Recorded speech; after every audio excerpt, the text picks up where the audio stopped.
দুপুরের খাবার যখন আমরা খাই তখন কিভাবে শুরু করি? ফার্স্টে হয়তো তেতো খাই, তারপরে বা শাক খাই, বা একটা কোনো ভাজা দিয়ে শুরু করি, কিন্তু তারপর ভাতের পাতে ডাল থাকবে না তা কি কখনো হয়? সে যাই হোক, ভেজ ডাল হোক বা নর্মাল একটা সেদ্ধ ডাল হোক বা মাছের মাথা দিয়ে ডাল হোক, কিন্তু ডালটা চাই চাই।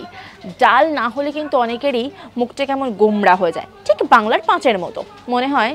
তার আর আজকের খাওয়াটা সেইভাবে জমলই না। আবার অনেকে রয়েছেন যারা একেবারে শুকনো ভাতটা খেতে পারেন না, তাই ডাল বা ঝোলের একটা প্রয়োজন হয়।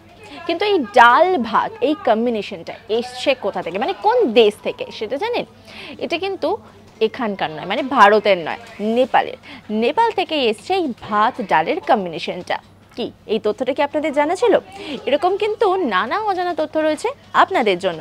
আর সেই সমস্ত অজানা তথ্যের আপডেটের জন্য অবশ্যই নজর রাখুন আজ তাক বাংলার ইউটিউব স্ট্রিমিংয়ে। পাশাপাশি লাইক করতে ভুলবেন না, শেয়ার করতে ভুলবেন না। আর কোন ধরনের খবর আপনাদের ভালো লাগে সেটা অবশ্যই কমেন্ট করে জানাবেন।